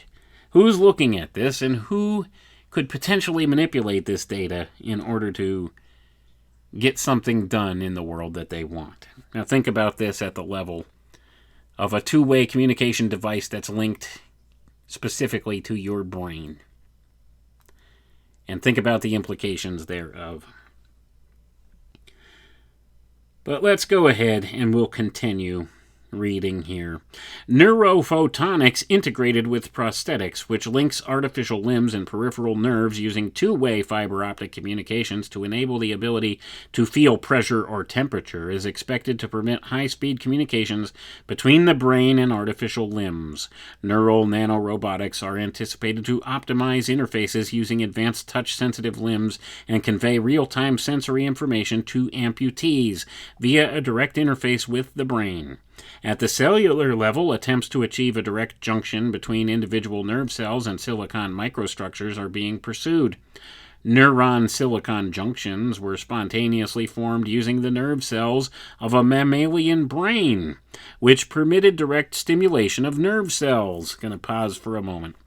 And this was demonstrated in a paper, in several papers here that were written between 1995 and 1998. That's where it's citing this from.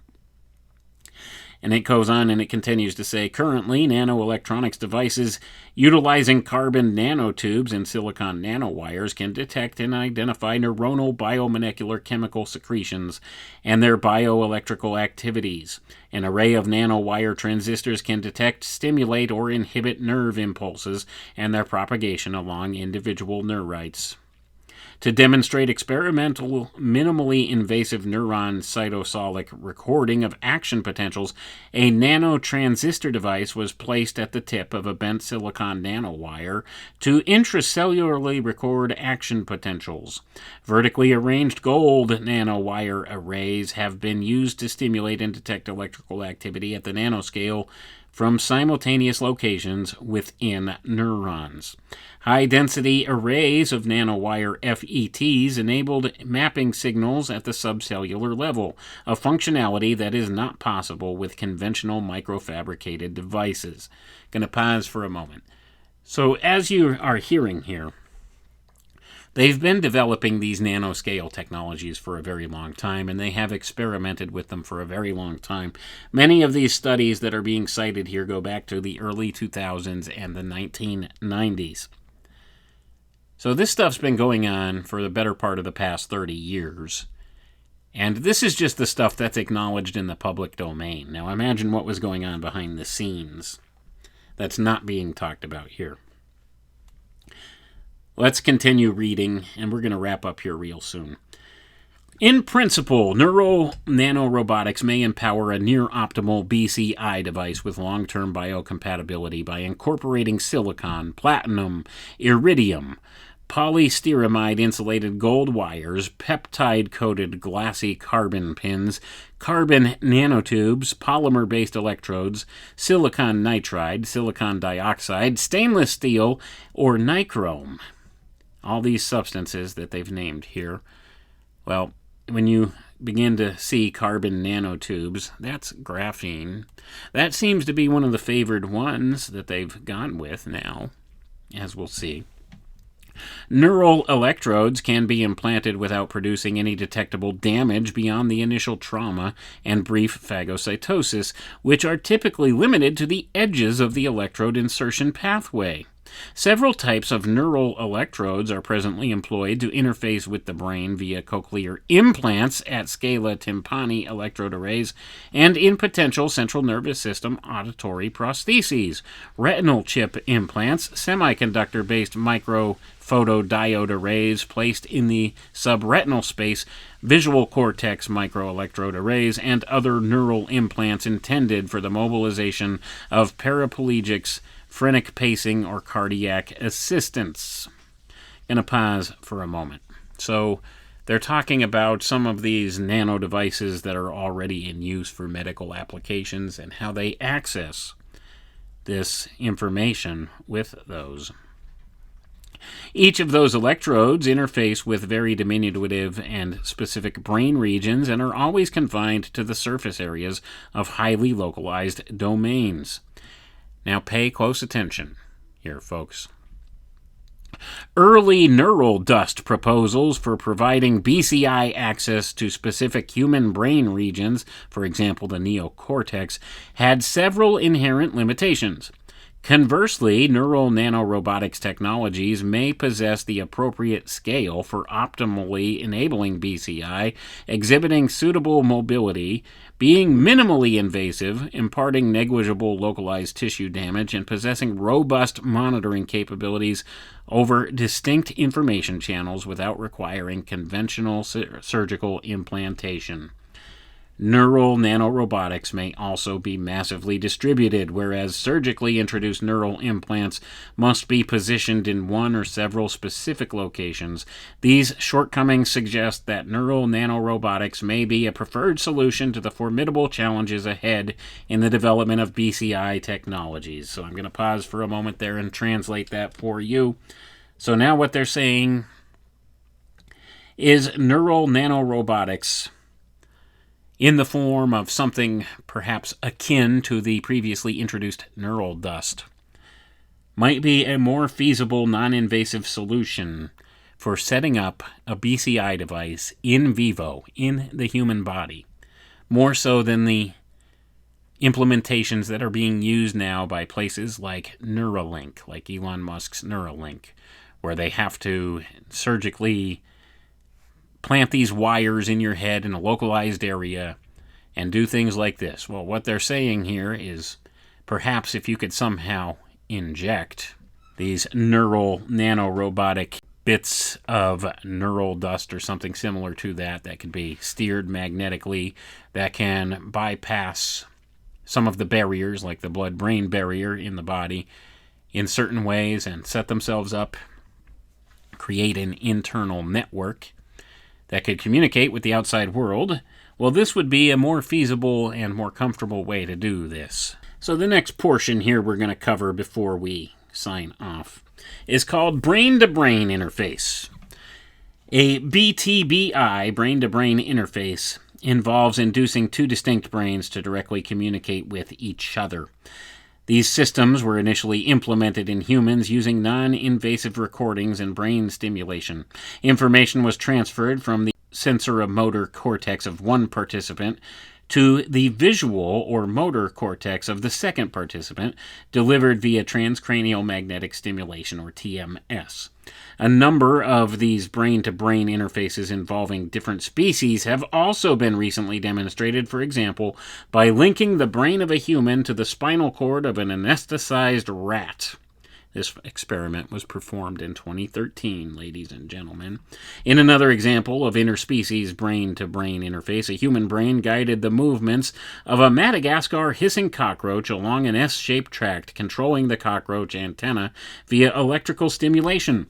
Human brains have also been connected to cell cultures, experimentally demonstrating that brain activity can control gene expression using an EEG-based BMI to trigger optogenetic stimulation of designer cells, thereby mediating the genetic expression thereof. Gonna pause for a moment here. Now, we're getting to some of the more important points here.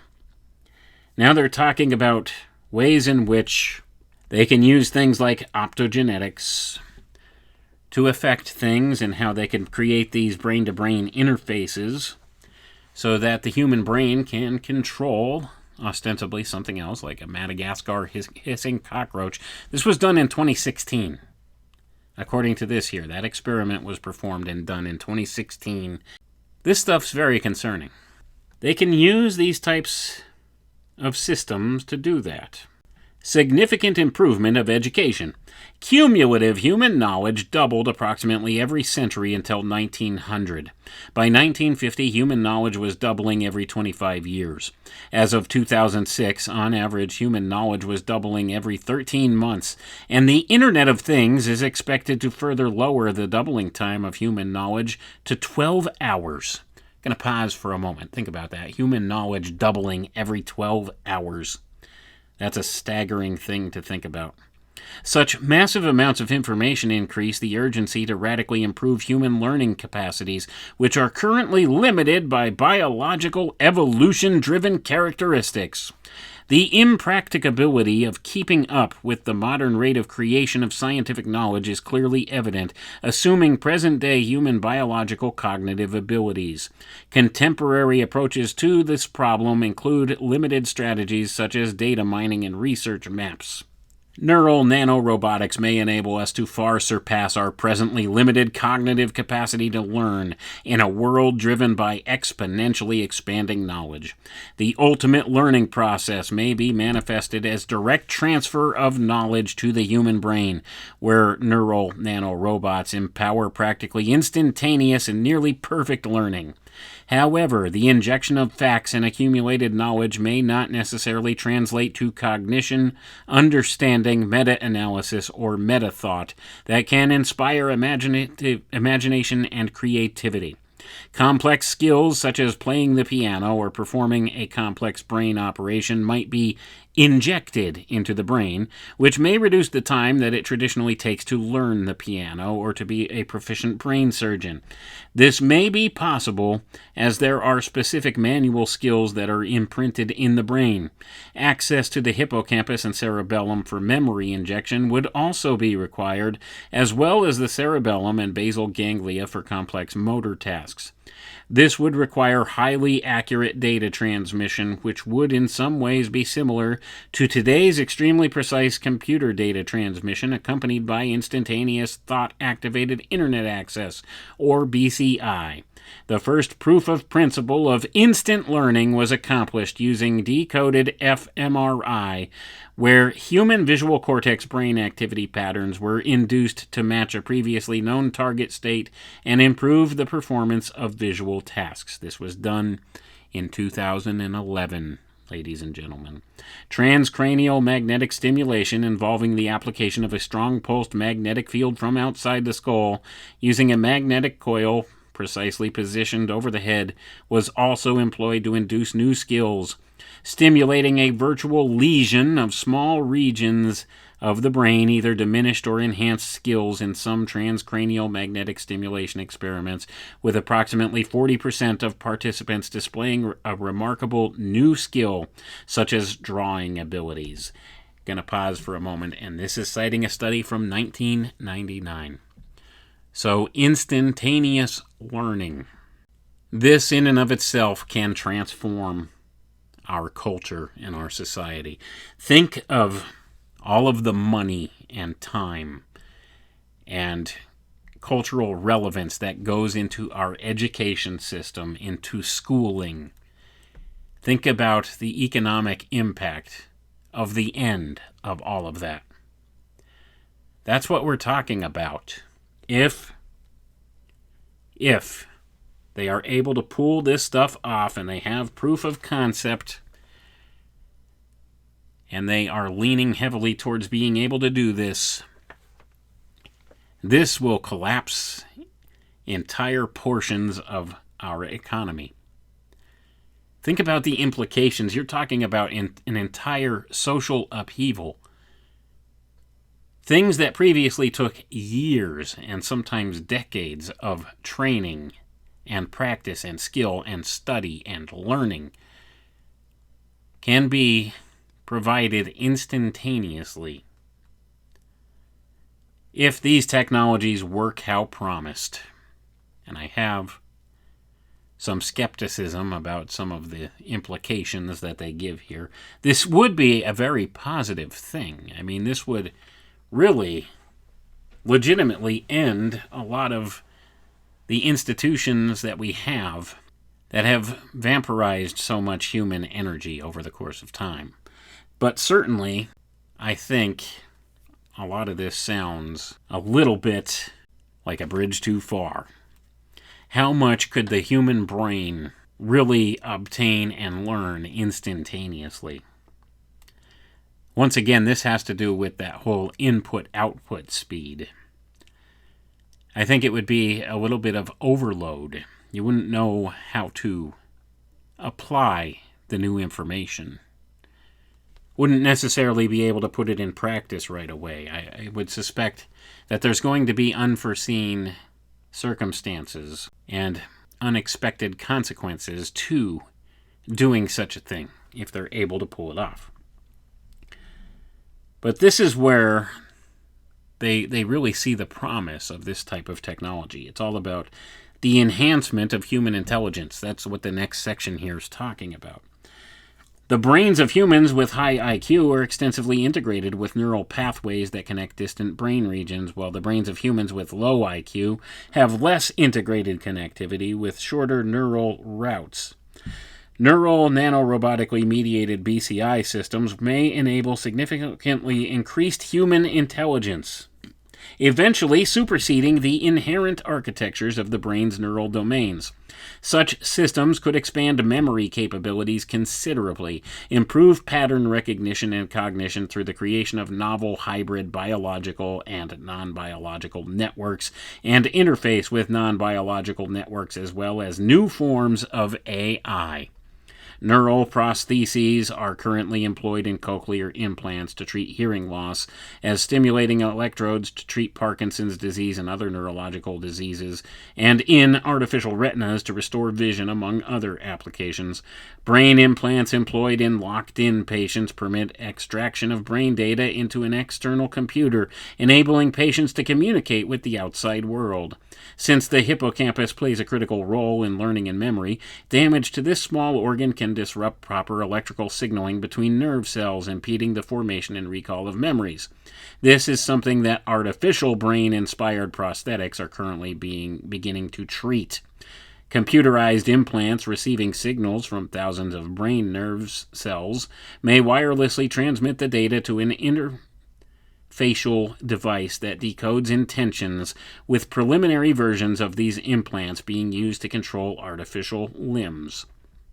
Neural nanorobots may offer significant advantages over current surgically installed neural prosthetics, since they might be introduced through the bloodstream without surgery, via a fully reversible procedure that could be reprogrammed in real time to permit instantaneous software updates. Going to pause for a moment. Instantaneous software updates. Think about some of the implications of all of this. We're going to read these next two sections, and then we're going to sign off, because I think we're going to get the prime ideas here of what has been envisioned with this stuff and where it could turn south very quickly. Artificial intelligence and existential risk prevention. Empowered by the exponential increase in price performance of computational data storage and processing power, artificial intelligence algorithms are improving across many domains and demonstrating superior capabilities when compared to those of humans. Examples of the superiority of AI include game playing, driving cars, providing diagnostics for some cancer patients, and other examples in various domains. Over the next decade, narrow artificial intelligence algorithms are expected to outperform humans in many other areas. Advances in artificial intelligence across machine learning, machine vision, and natural language processing domains, combined with advances in big data and robotics, are anticipated to empower robots to outperform humans in many, if not most, physical and cognitive tasks. However, in the future, we can expect far more powerful artificial general intelligence, a subfield of AI oriented toward creating thinking machines with general cognitive capability at the human level and beyond. Interfacing the human brain with the cloud via neural nanorobotic technologies may be beneficial for humanity by assisting in the mitigation of the serious existential risks posed by the emergence of artificial general intelligence. Gonna pause for a moment here. This has always been their excuse for the advent of transhumanism. Well, in order to stave off the potential of the AI destroying us, we need to merge with it. That's their justification, that's their reasoning, and they've told us such through their mouthpieces like Elon Musk in the past, this very same trope. One such mitigation might involve the merging human brains with computers to prevent the dangers of unbridled artificial general intelligence. Neural nanorobotics may indeed be a suitable technology to assist with reducing human existential risk potentially initiated by rapidly emerging artificial general intelligence by enabling the creation of an offsetting beneficial human augmentation technology. And there you go. There is their reasoning and their justification for everything they are doing in this world and the way that they have unleashed artificial intelligence on us in the way that they have, and how things are beginning to spiral out of control. Well, they have the ready-made solution for this. And this is it. And they've been slowly, over the course of time, implementing this quietly behind the scenes without people knowing about it. They've been doing this stuff in the shadows. And we're beginning to see some real-world effects of what's going on, and we're beginning to see the rollout of this in the public domain. Virtual and augmented reality. Fully immersive virtual reality may become indistinguishable from reality with the emergence of neural nanorobotics, rendering many forms of physical travel obsolete. Office buildings might be replaced by virtual reality environments in which conferences could be attended virtually, replacing today's VoIP conference calls and internet-based video conference calls with highly realistic, fully immersive VR conferences in virtual reality spaces. Immersive VR may enable long-distance communications in engaging ways within environments that are indistinguishable from reality. The economic and environmental benefits of significantly reducing travel requirements may be significant. For example, Cisco has reported savings of millions of dollars through the use of highly realistic telepresence systems. Current systems for fully immersive virtual reality include VR headsets and haptic controllers, typically to facilitate immersive gaming. In principle, fully immersive VR may benefit from advanced neural nanorobotics to provide, for example, appropriate proximal cues. Going to pause for a moment. Why do you think the whole COVID scam was all about? When they locked us down and they took workplaces remote, you see, it's a shifting of the Overton window. It's to get people used to these ideas, to make these ideas attractive to people. You don't have to leave your house to go to work. It's the next step here.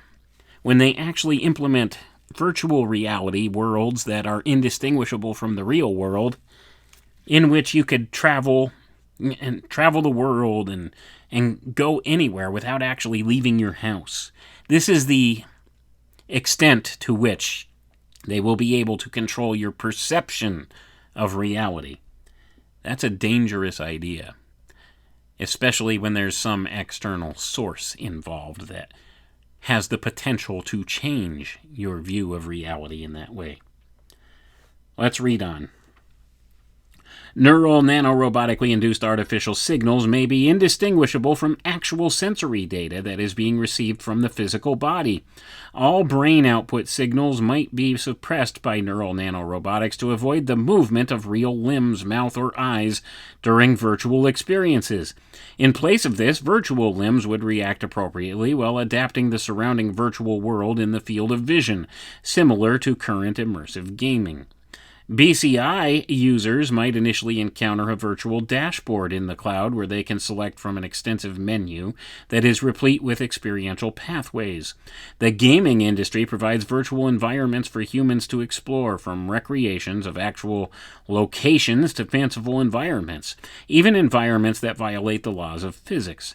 Virtual trips in simulations of real locations will permit the equivalent of nearly instantaneous time travel.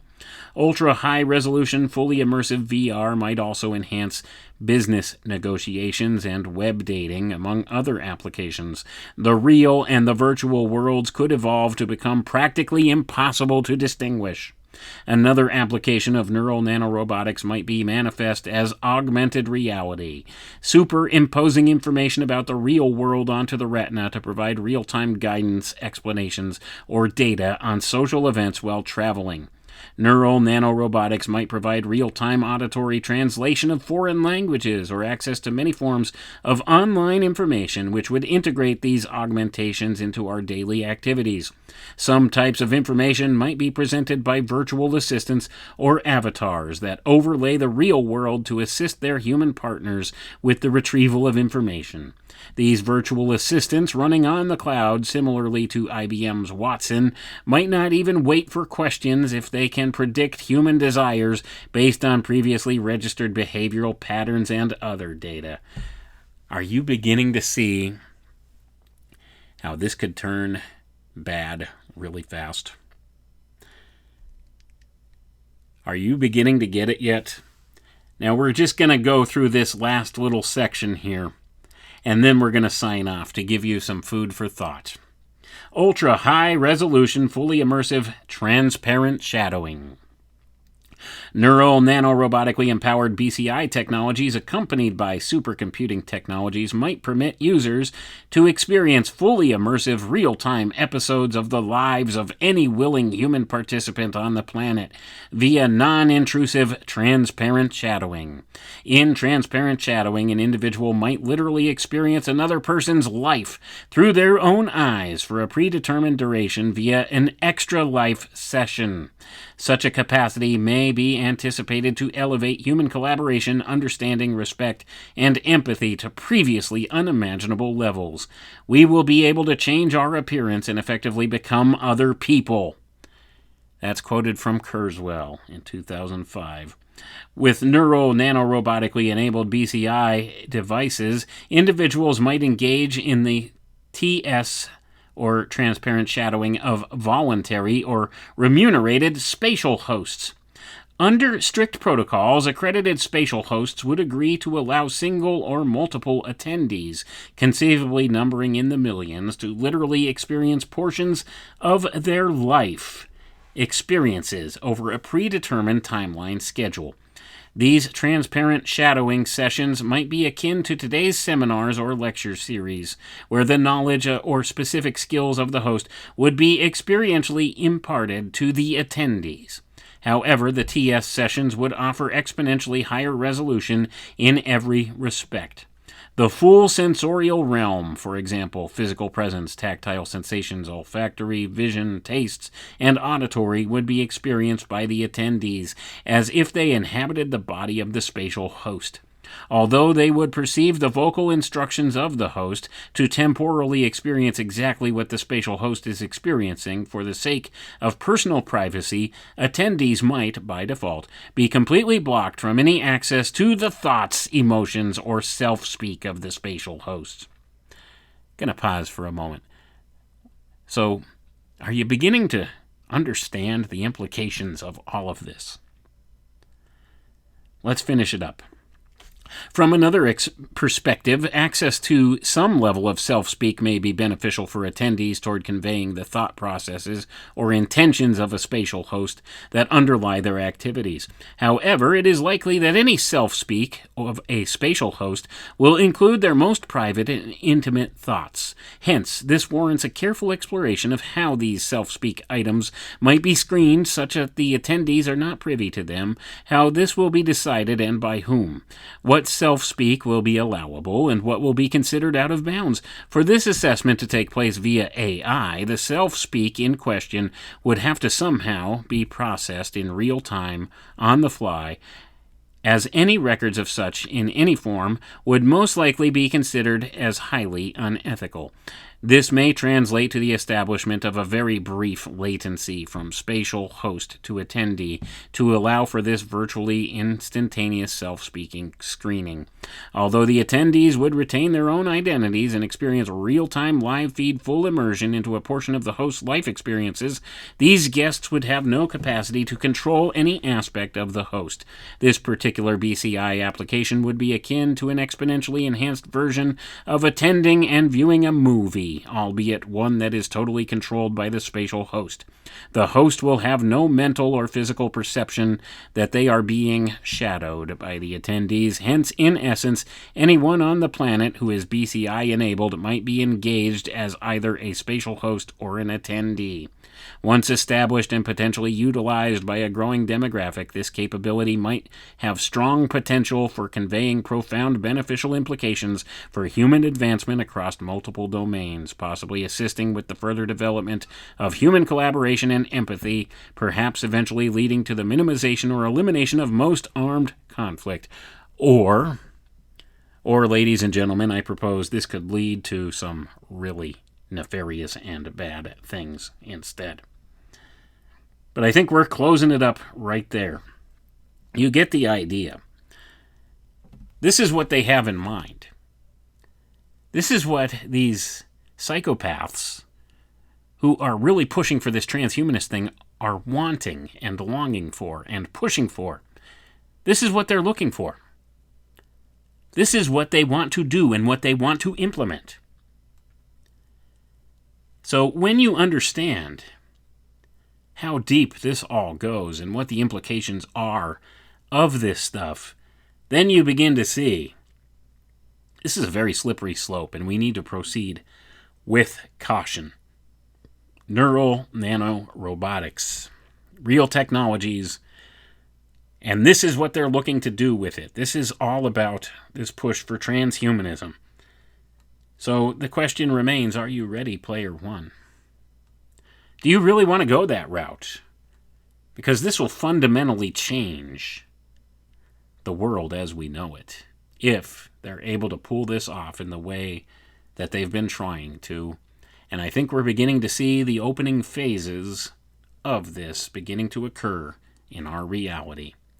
With this push for artificial intelligence and all of the things they've done and the way they've convinced people to take experimental, invasive medical procedures and do it on a mandatory scale. I think we're beginning to see the manifestation of some of these things coming into light in the real world. Anyway, ladies and gentlemen, that is all the time we have for tonight. I want to thank you all for tuning in, and I'll remind you I appreciate each and every one of you. We'll catch you next time. Have a good night now.